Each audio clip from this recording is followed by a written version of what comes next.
Hello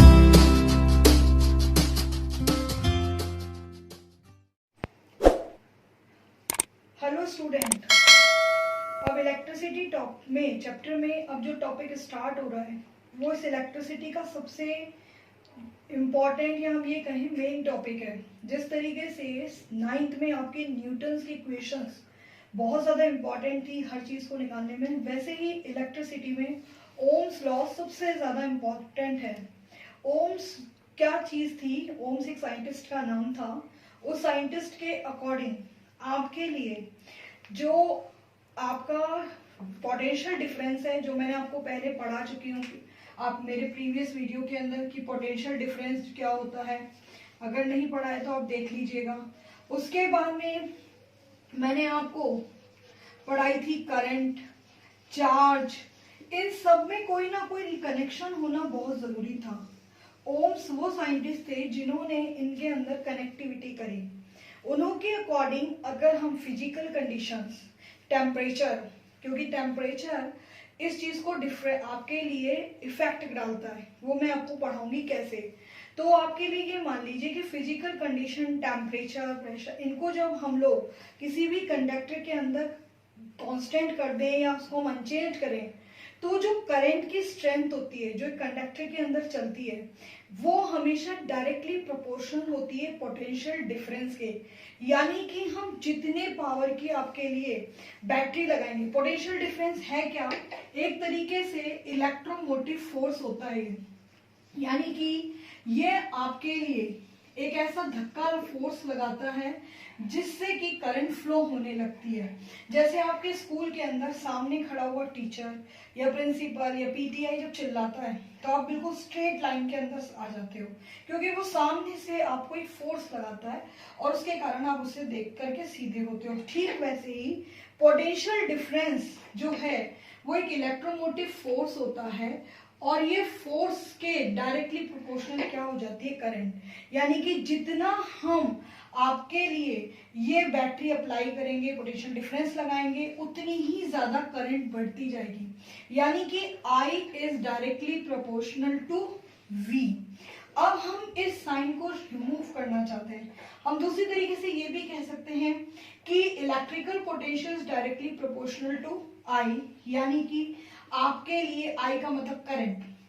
अब आपके लिए इस साइन को जब हम रिमूव करते हैं तो हमें एक कांस्टेंट वैल्यू मिलती है और उस कांस्टेंट वैल्यू को हम लोग R से इंडिकेट करते हैं।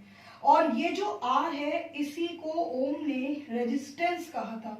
यह आपको छोटे से छोटे डिवाइस में भी मिलता है और बड़े से बड़े में भी मिलता है। अब वो जो रेजिस्टेंस होता है वो क्या चीज है? वो ये इंडिकेट करता है कि रेजिस्टेंस बेटा एक ऐसी पावर या एक ऐसी आपके लिए किसी भी वायर के अंदर की आपकी स्ट्रेंथ होती है जो इलेक्ट्रिकल पोटेंशियल के साथ साथ करंट के अमाउंट को कंट्रोल करती है। या ये हम कह सकते हैं कि करंट को पूरी तरह से कंट्रोल करने वाला कंट्रोलर या आपका रिमोट किसके पास होता है? रेजिस्टेंस के पास होता है। क्योंकि इसको जरा यहाँ ध्यान से समझना, होता क्या है आपके लिए, जैसे ही आपने क्या करा, V is directly proportional to I हो गया। लेकिन अब क्या होगा बेटा आप लोगों के लिए, अगर मैं इस V को यानी बैटरी को मैं कांस्टेंट कर दूं, वही 2 वोल्ट की ले ली या 6 वोल्ट की, मैंने जितने की लेनी थी ले ली। अब मैंने अगर वही चीज के अंदर उसी बैटरी में अलग अलग रेजिस्टेंस के डिवाइस लगाए तो क्या होगा? आपके लिए जो करंट है वो आपके लिए इनवर्सली प्रोपोर्शनल किसके होती है? R के होती है। कैसे आता है ये? अगर मैं इसको कांस्टेंट मानूं तो 1 इक्वल RI हो गया कि नहीं हो गया? अब मैं इन दोनों में वैल्यू निकालूंगी तो I is inversely proportional to R। यानी जैसे जैसे किसी के अंदर R की वैल्यू इंक्रीज होगी तो उसके साथ साथ I की वैल्यू क्या होती जाएगी? डिक्रीज होती जाएगी। कैसे समझोगे? हमने बैटरी लगा दी, डिवाइस में एक फिक्स रेजिस्टेंस वायर लगा दिया। अब जैसे जैसे वोल्टेज बढ़ेगा धीरे धीरे रेजिस्टेंस भी अपने साथ इंक्रीज होगा। यानी पहले तो करंट चलती रहेगी, पर जब रेजिस्टेंस बढ़ जाएगा तो करंट क्या करेगी, धीरे धीरे कम होने लगेगी, क्योंकि रेजिस्टेंस उसको कंट्रोल करने लगेगा। इस तरीके से रेजिस्टेंस में और करंट में कैसा आपके लिए रिलेशन होता है, इनवर्स रिलेशन होता है। अभी मैं इनके ग्राफ प्लॉट करना बताऊंगी जो बोर्ड में सबसे ज्यादा आते हैं, स्पेशली जो सीबीएसई के बच्चे हैं वो ध्यान से देखें। आरबीएसई के अंदर सबसे ज्यादा, या जो स्टेट बोर्ड है वो एक क्वेश्चन देते हैं, how is Ohm law verified, कैसे आप ओम लॉ को वेरीफाइड करोगे, ये स्टेट बोर्ड का क्वेश्चन है। उसी को थोड़ा सा घुमा के सीबीएसई पूछता है। अब आपके लिए कैसे शो करेंगे, सबसे पहले हम एक इलेक्ट्रिक सर्किट बनाएंगे। इलेक्ट्रिक सर्किट के कुछ कंपोनेंट आप सब ने पढ़ रखे हैं छोटी क्लासेस में, नहीं तो मैं अपनी एक वीडियो में पूरे आपको कंपोनेंट बता दूंगी। केवल इसमें जो आपको एक कंपोनेंट दिख रहा होगा वो आपको एक जिगजैग वायर दिख रहा होगा, ये आपने कभी नहीं पढ़ा। एक आपको ये ए दिख रहा होगा, लेकिन मैंने मेरे वीडियो में बताया था ए का मतलब एमीटर, वी का मतलब वोल्ट मीटर। वोल्ट मीटर से हम क्या आपके लिए पूरी रीड करते हैं, हम रीड करते हैं इलेक्ट्रिकल पोटेंशियल डिफरेंस। एमीटर से हम लोग क्या इंडिकेट, क्या क्या रीड करेंगे, करंट। अब ये जिगजैग वायर का मतलब क्या होता है, एक डिवाइस जिसका रेजिस्टेंस फिक्स है, यानी ये जिगजैग वायर किसको शो करेगा, रेजिस्टेंस को शो करेगा। और जो आपके लिए नीचे मैंने कुछ इस तरीके से एरो करके आपके लिए एक डिवाइस बना रखा है, उसका मतलब क्या होता है, rheostat. It is a combination of variable resistance. ठीक है, अब आपने इसको जोड़ दिया, मान लो मैंने नाइक्रोम वायर ही लिया, उसका रेजिस्टेंस मैंने यहाँ जोड़ दिया XY। इस तरह का क्वेश्चन एक्टिविटी में है बुक के अंदर। अब आपके लिए क्या होगा, हमने क्या करा, इसमें ये जो आपकी की है इस की को ऑन करा, बैटरी से इलेक्ट्रोमोटिव फोर्स लगा, धीरे धीरे करंट फ्लो हुई। ठीक है, अब आपके लिए इलेक्ट्रिकल पोटेंशियल डिफरेंस को वोल्टमीटर रीड करेगा। हम क्या करते हैं, एक लाइन डाल देते हैं। अब हम एक लाइट आपके लिए क्या करते हैं, इस तरीके एक नॉट ग्लास ग्राफ बना लेते हैं, आप मैथ्स में बनाते हो ना स्टैटिक्स में, वैसे। अब हम क्या करेंगे, एक तरफ वोल्ट मीटर की रीडिंग को ऐड करेंगे, एक तरफ रीड करेंगे करंट की को। अब आर, कहीं आप सोचोगे रियोसेट शायद आर पढ़ता होगा, नहीं आर पढ़ेगा नहीं, इसको तो हम निकालेंगे न्यूमेरिकल फॉर्म में। अब आपके लिए क्या होगा, हमने अलग अलग आपके लिए इलेक्ट्रिकल पोटेंशियल यानी वोल्ट को चेंज करते गए। ठीक है, हमने वोल्ट इंक्रीज करते गए। मान लीजिए पहले आपका वोल्ट 2 था, ठीक है, तो आपकी करंट भी मान लीजिए 2 आई, क्योंकि V is directly proportional to I। फिर आपने इसको इंक्रीज करा, मान लीजिए 6 आ गई, और आपके लिए जो करंट है वो भी आपके लिए कितनी इंक्रीज होगी, आपके लिए हो गई, कितनी इंक्रीज हो गई, मान लीजिए करंट भी कितनी गई, 6 गई। इसी तरीके से जब इसने 8 पढ़ा तो यहाँ पे आपके लिए कितना आ गया, 8। इस तरीके से आपकी वैल्यू बनती गई। अब आप R की वैल्यू निकालेंगे। R की वैल्यू के लिए हम क्या करेंगे, V इक्वल आपके लिए क्या होता है, IR। अब हम लोग R की वैल्यू निकालेंगे तो V अपॉन I इक्वल में किसको डाल देंगे, R को। अब आप इसमें जैसे वैल्यू डालेंगे 2:2 कितना आ गया, 1 1 1। यानी आपके लिए जैसे ही आप कहीं भी अलॉट करोगे ग्राफ को, तो आपके लिए सब जगह वैल्यू का जो वैल्यू है वो एक कांस्टेंट के अंदर आती जाएगी। अब इससे क्या पता चलेगा बेटा कि R जो है वो एक कांस्टेंट होता है, और वो केवल shape, size, length of wire, section of area या नेचर ऑफ मटेरियल पे डिपेंड करता है, जो अभी अपन आगे वाले सेक्शन या वीडियो में पढ़ेंगे। इस तरीके से हम ओम्स लॉ को क्या करते हैं, वेरीफाई करते हैं। मैं एक न्यूमेरिकल से भी आपको अभी कराऊंगी, जो कि सीबीएसई वाले मोस्टली पूछते रहते हैं। अब ये आपके लिए था ओम्स लॉ किस पे डिपेंड करता है और ओम्स लॉ को किस तरीके से हम वेरीफाई करते हैं। अब बात आती है कि ओम्स लॉ को हम ग्राफ से कैसे शो करें।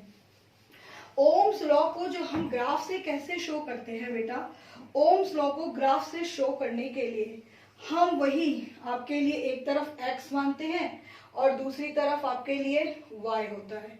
अब हम क्या करते हैं, एक तरफ डालते हैं V यानी आपके लिए इलेक्ट्रिकल पोटेंशियल, दूसरी तरफ डाल देते हैं I। अब आपके लिए क्या है, V is directly proportional to I। धीरे धीरे जैसे जैसे आई बढ़ेगी वैसे वैसे v, जैसे जैसे v बढ़ेगा वैसे वैसे आई। आपके लिए जो ग्राफ बनेगा वो ग्राफ कुछ इस तरीके से स्ट्रेट लाइन में आएगा। ये जो स्ट्रेट लाइन है ये किसको शो करेगी? ये शो करेगी आपके R। R का मतलब क्या होता है? रेजिस्टेंस को शो करेगी। यहां तक पूरा समझ में आ गया अच्छी तरीके से। अब नेक्स्ट आपके लिए कई बार एग्जामिनर बहुत चक्री घुमा देता है। वो आपसे ये नहीं पूछता वी और आई का ग्राफ, वो आपसे आई और आर का ग्राफ पूछता है। अब इसमें क्या होगा? इसमें कुछ ऐसा होगा आपके लिए, आपने मान लीजिए आर और आई में ग्राफ डाला तो आपके लिए मैंने अभी अभी बता दिया आपको इन दोनों में कैसा रिलेशन होगा। जब हम ग्राफ अलॉट करेंगे आई और आर में तो आई और आर में कैसा रिलेशन होता है? आर और आई में हमेशा इनवर्सली रिलेशन होता है। यानी जैसे जैसे आपके लिए आई की वैल्यू बढ़ेगी तो आर डिक्रीज होता जाएगा, यानी कि नेगेटिव फॉर्म के अंदर आपके लिए ग्राफ फॉर्म होगा। इस तरीके से आपके लिए ये सब वेरिफिकेशन होता है कि ओम्स लॉ अपनी तरफ से पूरी तरह राइट था। इसी के ऊपर सारे डिवाइसों में रेजिस्टेंस वायर लगाया जाता है, क्योंकि रेजिस्टेंस वायर किसको कंट्रोल करता है? अमाउंट ऑफ करंट को।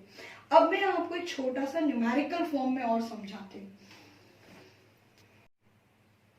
अब एक न्यूमेरिकल देखिए, 5 dry cells each of 1.5 volt have the internal resistance 0.2, 0.3, 0.5 and 12 ohm. When connected in series, what current will these 5 cells furnish through 10 ohm resistance? आपको 5 sales दिए हैं जिनके इलेक्ट्रिकल पोटेंशियल गिवन है, उनमें सब में अलग रेजिस्टेंस लगा हुआ है। आपने इन्हें कनेक्ट करा सीरीज में, जो आगे पढ़ोगे आप अभी, उसमें जब आपने कनेक्ट करा तो वो कह रहा है कि जब आपने इन सारे साथ में रेजिस्टेंस को कनेक्ट करा, किसके साथ? 5 सेल के साथ 10 ओम के अदर रेजिस्टेंस को, तो आपके लिए करंट कितनी चलेगी? सबसे पहले सॉल्व करते समय हमने क्या करा, आपके लिए वोल्ट कितनी दे रखे हैं? 1.5 ईच का, तो आपके लिए 5 हो गए तो मल्टीप्लाई 5 कर देंगे 1.5 को।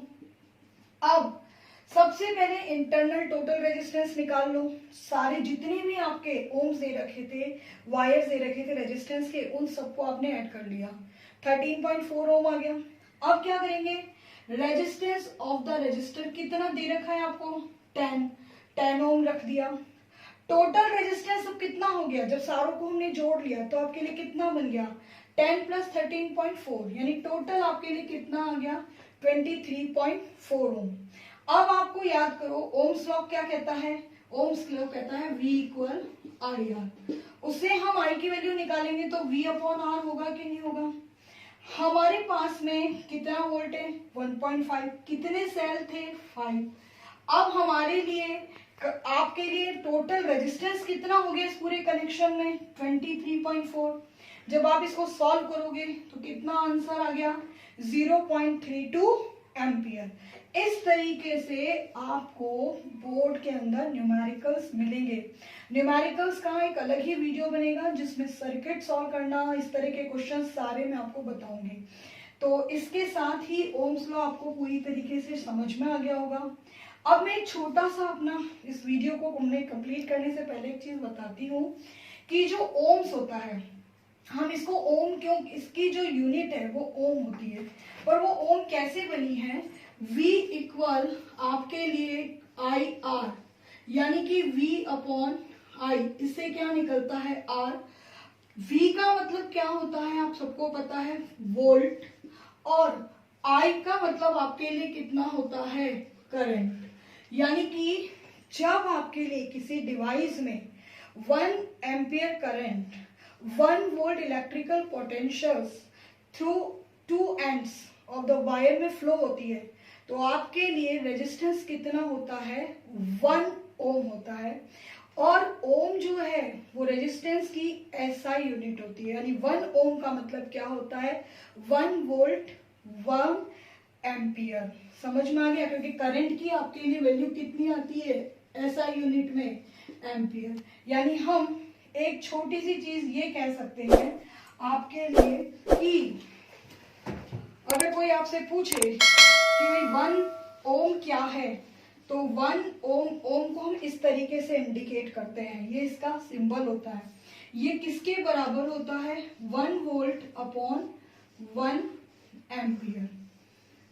यानी कि जब हमारे लिए 1 एम्पियर करंट किसमें थ्रू होती है? 1 वोल्ट इलेक्ट्रिकल पोटेंशियल आपके लिए किसी कंडक्टर में, तो आपके लिए रेजिस्टेंस कितना होगा? 1 ओम। इसी के साथ ओम्स लॉ कंप्लीट हुआ।